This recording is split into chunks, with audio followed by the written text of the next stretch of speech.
L'Afrique du Sud, qui a vu son économie paralysée par 2 fois en 10 ans par une récession, se porte mieux aujourd'hui. C'est ce qu'ont affirmé les autorités du pays. Elles soutiennent que les premiers signes de reprise datent du dernier trimestre qui s'est achevé le 30 juin dernier avec les premières retombées de la production agricole ayant augmenté de 34% lors de la saison en cours. Conséquence, le pays a enregistré une hausse de 2,5% du PIB au cours du même trimestre contre une baisse révisée de 0,6% enregistrée lors du premier trimestre conformément aux données du Bureau sud-africain des statistiques. Cette amélioration n'a cependant pas fait scier la Banque mondiale. L'institution maintient toujours sa prévision de croissance pour 2017 à 0,5% et a même réduit les perspectives de 2018 de 1,5% à 1,2%. En attendant le traditionnel énoncé de politique budgétaire à moyen terme du ministère des Finances, programmé pour octobre prochain, d'autres statistiques officielles font état d'une baisse du taux d'inflation en juillet dernier, s'établissant à 4,6%.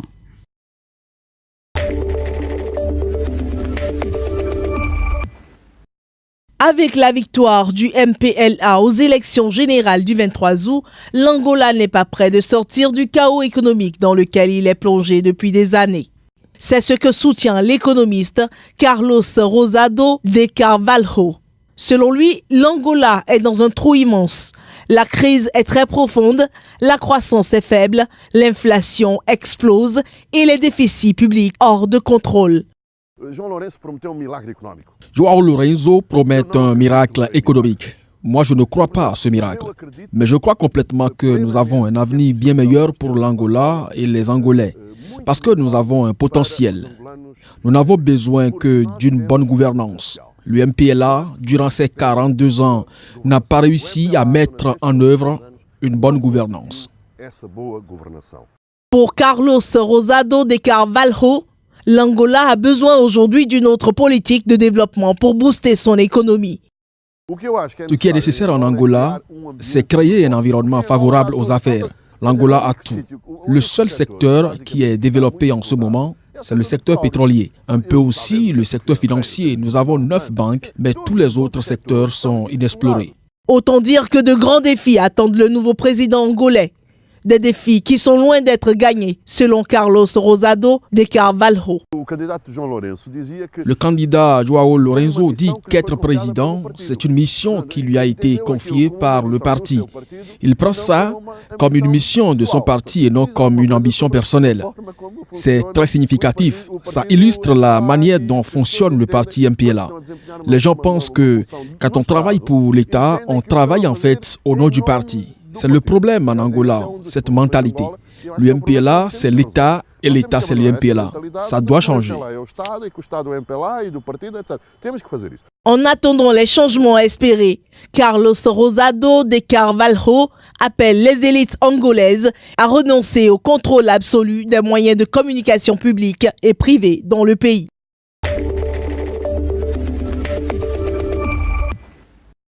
Le mois d'août 2017 a été défavorable pour le commerce extérieur en Chine. Le pays a enregistré un net repli des exportations, tandis que les importations repartaient nettement à la hausse. Selon des chiffres publiés par l'administration des douanes chinoises, les exportations ont progressé de 5,5% seulement sur un an, contre plus 7,2% au mois de juillet 2017. Quant aux importations de la deuxième économie mondiale, elles ont plutôt progressé de 13,3% contre 11% en juillet 2017. De façon globale, l'excédent du commerce extérieur s'est replié à 42 milliards de dollars contre 46,73 milliards de dollars en juillet 2017. Il s'agit là de la plus mauvaise performance des exportations chinoises depuis février 2017, lorsque les ventes de la Chine à l'étranger s'étaient repliées de 2%. Cette situation traduit la faiblesse de la demande mondiale pour les produits chinois. Elle se justifie aussi par le récent redressement du yuan, la monnaie locale.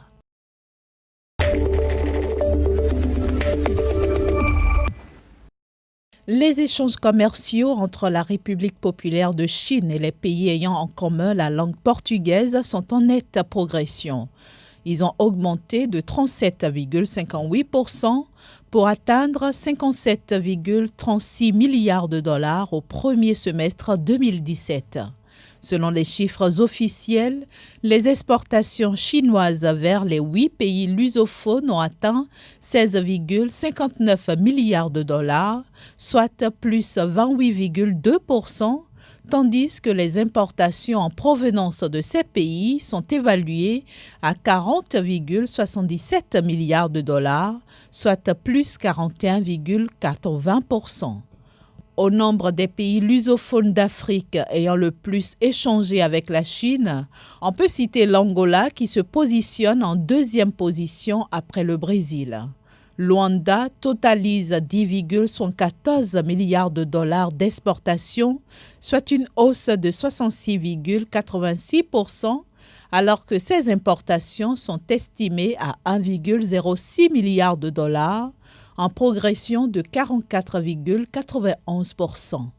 Par ailleurs, le commerce entre les deux parties a plus que doublé, affichant une hausse de 64,62% à environ 11,8 milliards de dollars. Moins loti que l'Angola, le Mozambique a vu ses importations avec la Chine chuter à 606 millions de dollars, soit une baisse de 6,5%. Les exportations mozambicaines, quant à elles, se sont élevées à 271 millions de dollars, soit plus 31,11%. En ce qui concerne les autres pays lusophones tels que le Cap-Vert, la Guinée-Bissau, Sao Tomé et Principe et le Timor oriental, leurs échanges commerciaux avec la Chine sont restés dans le sillage des 113 millions de dollars au cours du premier semestre 2017.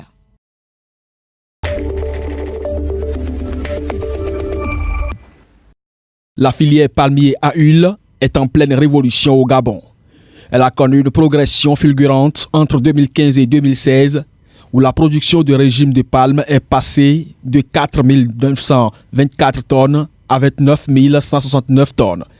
Cette performance découle, entre autres, de la mise en activité d'une nouvelle usine de transformation d'huile de palme et de l'inauguration d'un complexe, ce qui a permis au pays de vendre à l'extérieur 7 407 tonnes d'huile de palme brute et d'huile d'amande principalement vers le Cameroun, le Nigeria et l'Espagne pour un chiffre d'affaires de 2,8 milliards de francs CFA.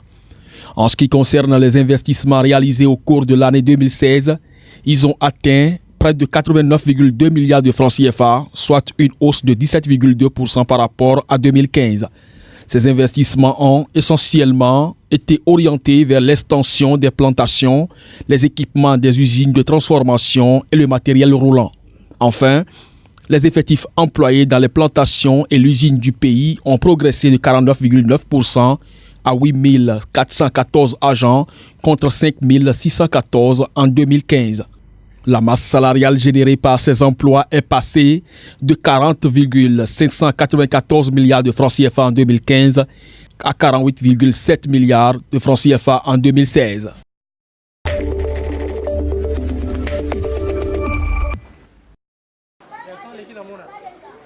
Nous sommes ici à Kinshasa. Chaque jour qui passe, sur les différents marchés, les commerçants se plaignent. Ils vivent un recul considérable de leurs activités depuis près de 2 ans. Les prix ne cessent d'augmenter sur des affiches et la monnaie nationale perd chaque jour sa valeur. L'économie du pays, se reposant essentiellement sur les matières premières qu'il produit, se bute aujourd'hui à la chute des cours de ceux-ci sur le marché mondial. Je donne l'exemple des histoires qui se consomment chaque jour à Kinshasa, comme les Thompson, les cuisses de poulet par exemple. Les poissons, les kilos du poisson revenaient à 3 000 francs. Actuellement, là, c'est à 4 000 francs. Ailleurs, c'est à 4 200, 4 500 francs. Auparavant, il y avait des clients qui venaient fréquemment, mais avec cette crise, les gens n'ont pas assez d'argent. Ils se plaignent souvent, ils n'achètent pas comme auparavant et nous, on est obligés de faire la perte, de réduire les prix juste pour les satisfaire, c'est au moins ça. Selon les entrepreneurs, l'inflation a atteint des niveaux jamais connus depuis la mise en circulation des francs congolais il y a de cela 20 ans. La monnaie nationale a perdu plus de 50% de sa valeur. Dans le monde des entreprises, c'est la galère. Nous avons des difficultés, mais qu'à cela ne tienne, nous sommes en train de faire un effort par nos économies de pouvoir couvrir d'autres charges. Mais nous connaissons au moins une baisse du côté clientèle. On n'a pas de clients comme auparavant parce que nous avons aussi essayé de revoir nos menus. Les analystes économiques expliquent la situation par le manque d'une bonne politique économique. Le pays doit impérativement diversifier son économie et ne pas se focaliser que sur les matières premières. Nous sommes dans une situation difficile. Il faut avoir le courage de communiquer avec la République, avec les citoyens. Il faut expliquer la réalité de nos difficultés. Il ne faut pas la cacher. Et il faut aller chercher des solutions en dehors des sentiers battus. Mon point de vue, c'est qu'il faut sortir de nos habitudes. Il faut être à mesure de considérer la possibilité de pouvoir recréer une véritable économie nationale. La faiblesse que nous avons aujourd'hui, la situation dans laquelle nous sommes aujourd'hui, c'est que nous n'avons pas une économie nationale. Nous avons une économie de Kinshasa, de Lubumbashi et de quelques villes. Et puis le reste du pays est complètement abandonné. La réalité aujourd'hui est que les marchés des biens et des services connaissent d'énormes difficultés à fonctionner.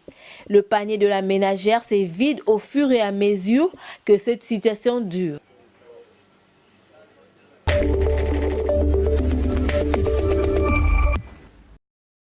La Tunisie est devenue le deuxième producteur mondial d'huile d'olive.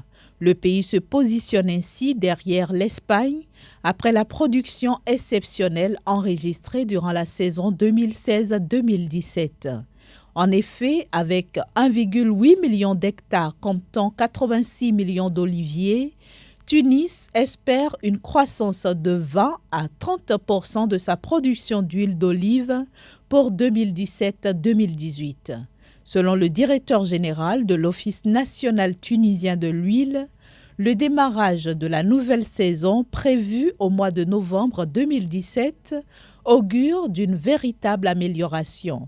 La récolte pourrait dépasser les moyennes des 5 dernières années, estimées à 190 000 tonnes. De quoi générer davantage de ressources en devises pour ce pays, dont la filière oléicole a été l'une des plus importantes sur les 10 dernières années.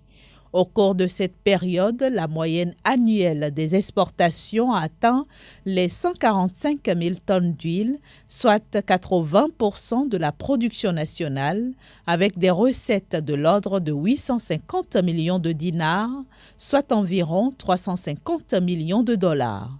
Ce volume devrait progresser de 200 000 tonnes durant la saison 2017-2018. Parallèlement, le pays entend se départir de l'Espagne et de l'Italie, qui sont ses deux marchés européens traditionnels de l'huile d'olive, pour conquérir de nouveaux marchés prometteurs comme le Canada, les États-Unis, la Chine, la Russie et l'Inde.